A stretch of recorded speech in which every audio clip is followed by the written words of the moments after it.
오늘은 에레미야 48장의 말씀을 보도록 하겠습니다. 이 48장의 내용은 에레미야 선지자를 통해서 하나님께서 모압을 심판하시겠다는 예언의 말씀인데요. 오늘도 이 말씀을 통해서 역사를 주관하시며 전쟁이 하나님께 속해 있음을 깨달을 수 있는 저와 여러분 되기를 주님의 이름으로 축복합니다. 48장 1절에 모압에 관한 것이라 만군의 여호와 이스라엘의 하나님이 이와 같이 말씀하시되 오호라 누보여 네가 유린당하도다. 가랴다임의 수치를 당하여 점령되었고 미스감이 수치를 당하여 파괴되리니 모압의 찬송 소리가 끊어졌도다. 헤스본에서 무리가 그를 해하려고 악을 도모하고 이르기를 와서 그를 끊어서 나라를 이루지 못하게 하자 하는도다. 맛베니여 너도 조용하게 되리니 칼이 너를 뒤쫓아가리라. 하나님께서 선지자 에레미야를 통해서 이웃나라였던 모압의 심판을 경고하는 내용인데요. 모압은 핏줄로는 같은 아브라함의 혈통이었습니다. 아브라함의 조카 롯이 혈통이 바로 이 모압 족속인데요. 이웃나라였고 같은 혈통이었기 때문에 어떤 면으로는 서로 사이좋게 지냈다면요. 서로 부강하게 되고 서로 동맹으로 아름다운 관계를 이룰 수 있었겠지만 이 모압이라는 나라는 그모스 신이라는 우상을 섬겼습니다. 그리고 산지에 있던 요새 지역에 있던 이 지형 때문에 이들이 굉장히 교만했습니다. 그래서 자신들의 부흥이 마치 자신들이 이룬 것으로 착각한 거죠. 그러니까 환경과 여건을 하나님이 주셨음에도 불구하고 그들은 그것을 깨닫지 못했습니다. 그리고 늘 이스라엘을 괴롭혔습니다. 결국 이것이 그들의 멸망의 원인이 되는데요. 오늘 그것을 하나님께서 하나하나 지적하십니다. 3절에요. 호르나미여 부르짖는 소리여 황폐가 그 파멸이로다. 모압의 멸망을 당하여 그 어린아이들이 부르짖음을 들리는도다. 전쟁을 통해서 비참한 것은요. 어린아이들이 사실 비참합니다. 이 전쟁을 모르는 아이들이 이 전쟁 통해서 괴로움을 당하고요. 많은 생명들이 죽습니다. 어린아이의 울부짖음 소리가 들린답니다. 이 전쟁의 참혹성입니다. 5절에요. 그들이 르읒 언덕에서 올라가며 서 울고 호르나임 내리막길에서 파멸의 고통스러운 울부짖음을 들리는도다. 전쟁이 나면 피난민들이 생깁니다. 도시를 떠납니다. 그러면서 오르막길을 오르면서 눈물을 흘리고 또 산을 넘고 내리막길을 내리면서 고통과 절망을 부르짖습니다. 이처럼 전쟁이 나면은 전쟁을 하는 군인들만이 아니라 그 민간인들, 어린아이 예외 없이 모두가 그 나라가 고통을 당하는 겁니다. 그래서 전쟁은 일어나지 않아야 합니다. 그런데 이 전쟁이라는 것이요. 때로는 하나님의 심판의 도구로 사용됩니다. 이것을 성경은 우리에게 보여줍니다. 그들이 도망하면서 울부짖습니다. 6절에요. 도망하여 내 생명을 구원하여 광야의 노간주 나무같이 될지어다. 이 노간주 나무는 떨기나무를 의미하는데요. 떨기나무는 사막 가운데 바람이 불면은 이게 말라서 끊어집니다. 그래서 바람이 이렇게 휘몰아치면서 굴러다니는 그 나무를 이 떨기나무라고 하는데요. 생명력을 잃게 되면 말라서 비틀어집니다. 그리고 바람에 이렇게 돌아다닙니다. 그러니까 아무 생명력이 없는 그냥 불쑤시개로밖에 쓸 수 없는 그런 버림받은 존재가 될 것이다 그 말입니다. 7절에요. 내가 내 업적과 보물을 의뢰함으로 너도 정복을 당한 것이요 그모스는 그에게 제사장들과 고관들과 함께 포로가 되어 갈 것이라. 하나님께서 지적하는 내용이 뭐냐면요. 너의 업적 보물 의뢰한답니다. 그러니까 물질 만능이죠. 그들은 부를 누리면 잘 산다고 생각했죠. 그 다음에 우리가 많이 가지고 있고 보물도 많이 가지고 있으면 우리가 부강하다고 생각합니다. 일반적으로 그렇게 생각을 하죠. 그러나 그렇지 않습니다. 많이 가지고 있는 것이 영원하지 않기 때문에 그렇습니다. 누리고 사는 것이 영원하지 않기 때문에 그렇습니다. 하나님이 한번 훅 불어버리면요. 모든 것이 다 날아갑니다. 특히 전쟁을 통해서 그렇죠. 부유한 자들이 전쟁에서도 자기 재산을 지킬 수 있나요? 자기 명예의 권력이 유지가 되나요? 그렇지 않습니다. 전쟁을 통해서 업적, 보물, 그들이 의지했던 것들이 하루아침에 물거품이 된다 그 말이죠. 그들이 섬겼던 그모스신, 그들에게 축복을 해주고 그들에게 부강하게 해주겠다고 해준다는 그들이 섬기는 그 신도 결국은 그것을 섬겼던 제사장들과 함께 포로가 된답니다. 짓밟히게 된다 그 말이죠. 8절에요. 파멸하는 각각 각 성읍에 이를 것인즉 한 성읍도 면하지 못할 것이며 골짜기가 멸망할 것이며 평지는 파멸되어 여호와의 말씀과 같이 되리라. 한 곳도 살아남지 못할 것이고 한 곳도 파괴되지 않는 것이 없이 모두 다 파괴될 것이다 그 말이죠. 전쟁을 통해서요. 하나님께서 지금 선지자를 통해서 경고하시는 겁니다. 10절에요. 여호와의 일을 게을리하는 자는 저주를 받을 것이요 자기 칼을 금하여 피를 흘리지 아니하는 자도 저주를 받을 것이다. 상징적인 의미인데요. 바벨론이 이 모압을 쳐들어가서 모압을 짓밟습니다. 그러니까 도구는 바로 바벨론 군대죠. 그 바벨론 군대가 얼마나 열심히 일을 하냐면 마치 주인의 명령을 따라서 쉬지 않고 일하는 것처럼 이 모압을 짓밟게 된다 그 말이죠. 상징적인 의미입니다. 11절에요. 모압은 젊은 시절부터 평안하고 포로도 되지 아니하므로 마치 술이 그 찢기 위에 있고 그 그릇에서 저 그릇으로 옮겨지지 않음 같아서 그 맛이 남아있고 냄새가 변하지 아니하였도다. 이것도 상징적인 의미인데요. 이 모압이라는 지역은 사해 동쪽 지역에 있는 고산지대입니다. 그러니까 이 땅이 높은 지역에 있었기 때문에요. 이웃 나라로부터 침공하기가 참 어려웠습니다. 그래서 오랜 세월 동안 그들은요 평화를 유지할 수 있었고요. 오랜 세월 동안 무역을 해서 돈을 벌 수 있었고요.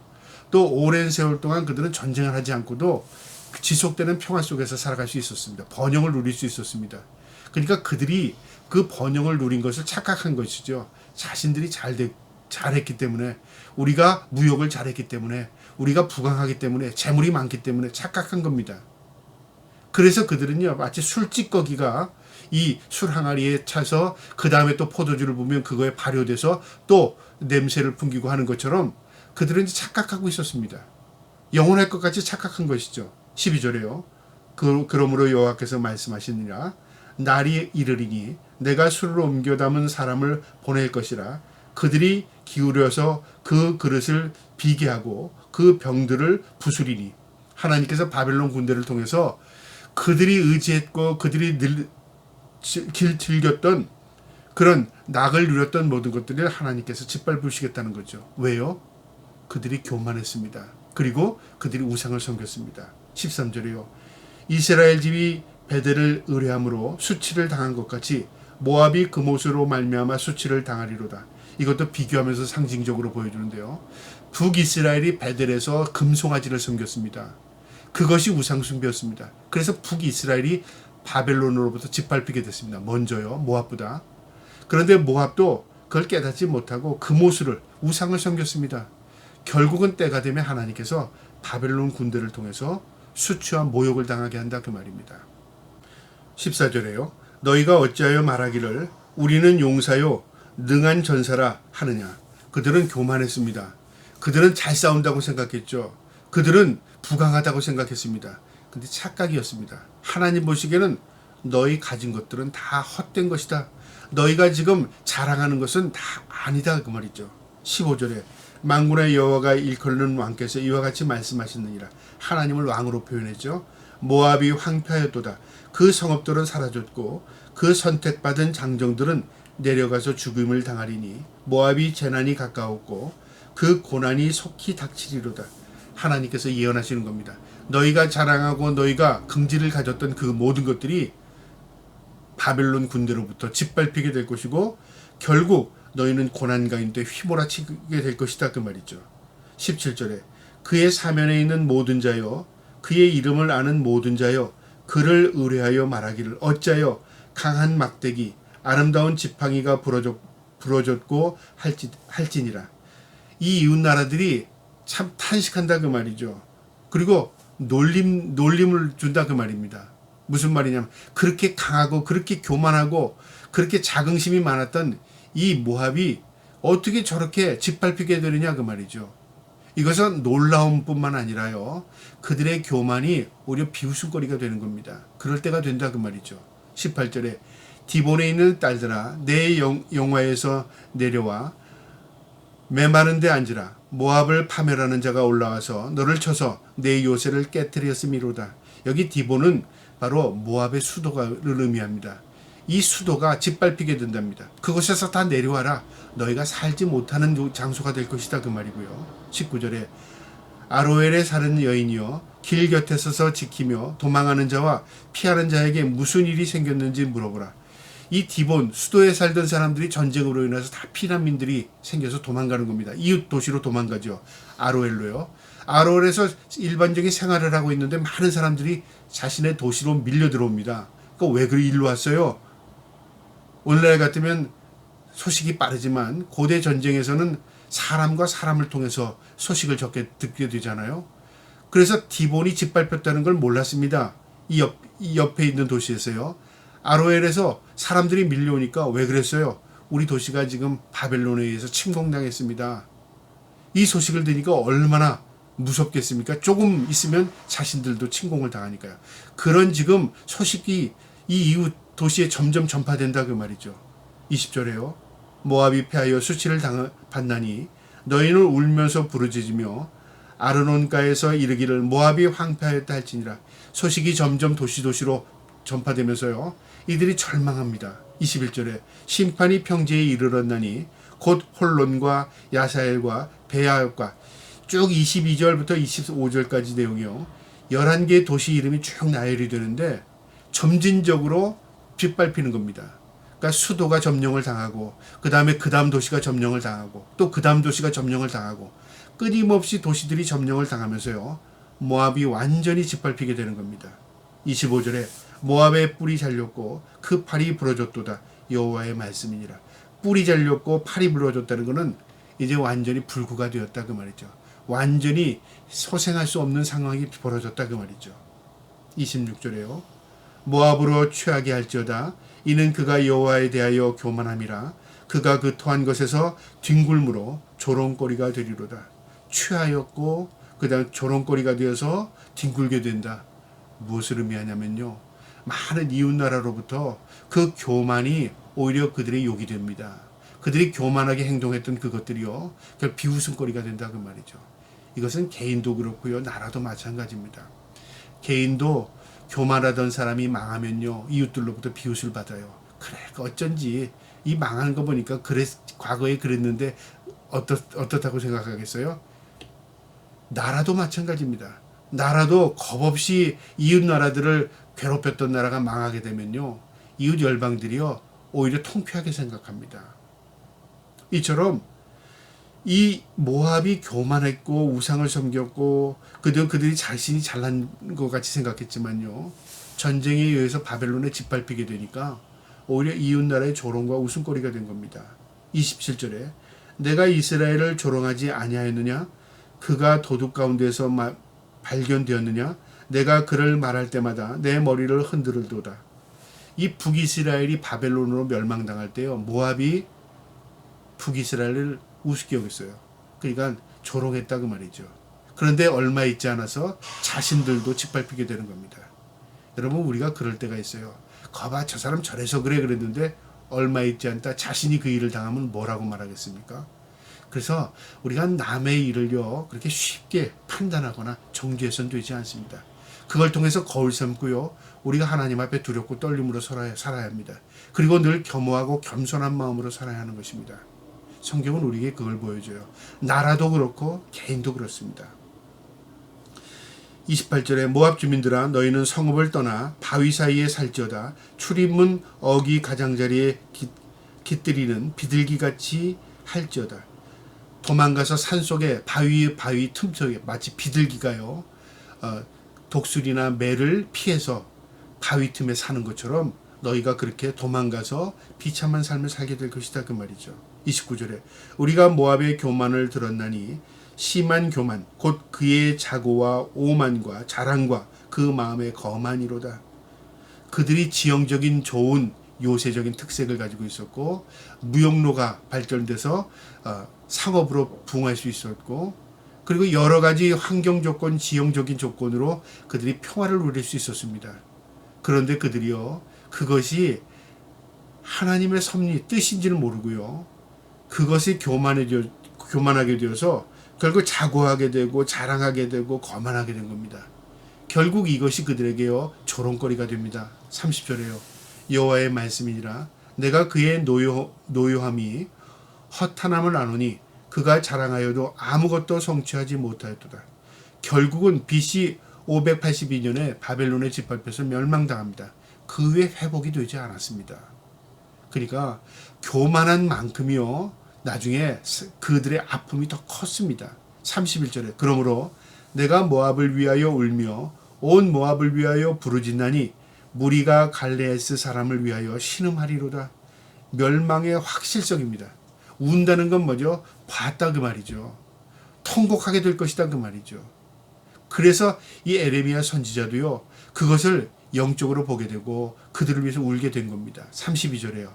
산마의 포도나무여 너희 가지가 바다를 넘어 야엘 바다까지 뻗쳤더니 너희 여름 과일과 포도 수확을 탈취하는 자가 나타났으니 내가 너를 위하여 울기를 야셀에 우는 것보다 더하리로다.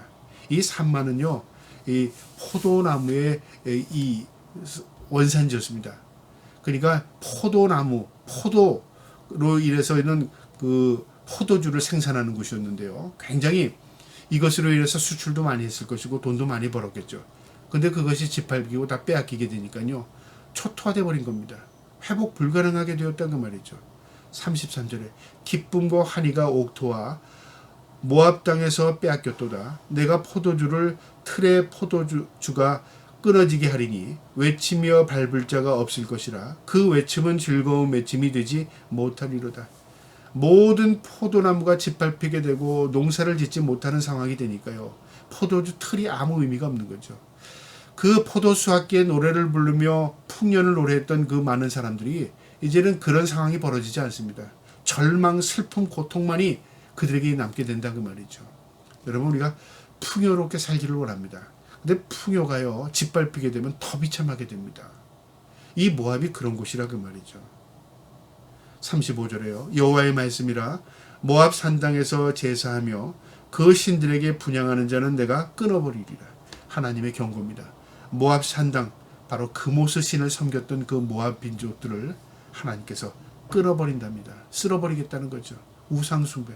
그러니까 하나님이 미워하는 게 무엇인가를 분명히 성경은 가르쳐 줍니다. 우리의 교만을 하나님 미워하십니다. 우상 숭배를 미워하십니다. 하나님이 기뻐하는 게 뭐죠? 감사하는 삶, 하나님께 감사하는 것, 하나님을 인정하는 삶, 하나님이 그런 사람에게 복을 주십니다. 우리가 하나님을 인정함이 내게 복이라는 말씀 우리의 마음에 새기고 살기를 바랍니다. 36절에요. 그러므로 나의 마음이 모압을 위하여 파리같이 소리내며 나의 마음이 갈레아스 사람을 위하여 파리같이 소리내리니 이는 그가 모든 재물이 없어졌습니다. 전쟁을 위해서 마치 벌들이, 파리들이 날아와서 윙윙 도는 것처럼요, 그들은 끊임없이 공격으로 인해서 다 짓밟히게 됩니다. 37절에 모든 사람이 대머리가 되겠고 모든 사람이 수염을 밀었으며 손에 칼자국이 있고 허리에 굵은 배가 들렸고 모압의 모든 지붕과 거리 각지에서 슬피 우는 소리가 들리니 내가 모압을 마음에 두지 않는 그릇같이 깨뜨렸음이라. 여호와의 말씀이니라. 그들이 바벨론의 짓밟힘으로 인해서요, 회복 불가능한 상태가 된다는 겁니다. 모두가 상처를 입게 되고 모든 집이 다 파괴되고 슬픔과 고통과 눈물로 그들이 절망하게 될 것이다 그 말이죠. 39절에 어찌하여 모압이 파괴되었으며 어찌하여 그들이 애곡하는가. 모압이 부끄러워서 등을 돌렸도다. 그런즉 모압이 그 사방 모든 사람의 조롱거리와 공포의 대상이 되었도다. 이는 여호와의 말씀이니라. 보라, 그가 독수리같이 날아와서 모압을 위해 그의 날개를 폈도다. 그가 누구냐면 바로 바벨론 군대입니다. 누가 부렸습니까? 누구의 명령으로요? 하나님의 명령으로. 그러니까 바벨론은 도구입니다. 심판의 도구로 하나님 사용하신 겁니다. 그리고 이 모압은요, 바벨론에 의해서 철저하게 유린당하고 짓밟히게 됩니다. 그래서 회복 불가능한 나라가 됩니다. 그래서 조롱거리, 공포의 대상이 되었다 그 말이죠. 원인은 뭐예요? 원인은 우상 숭배와 교만이었습니다.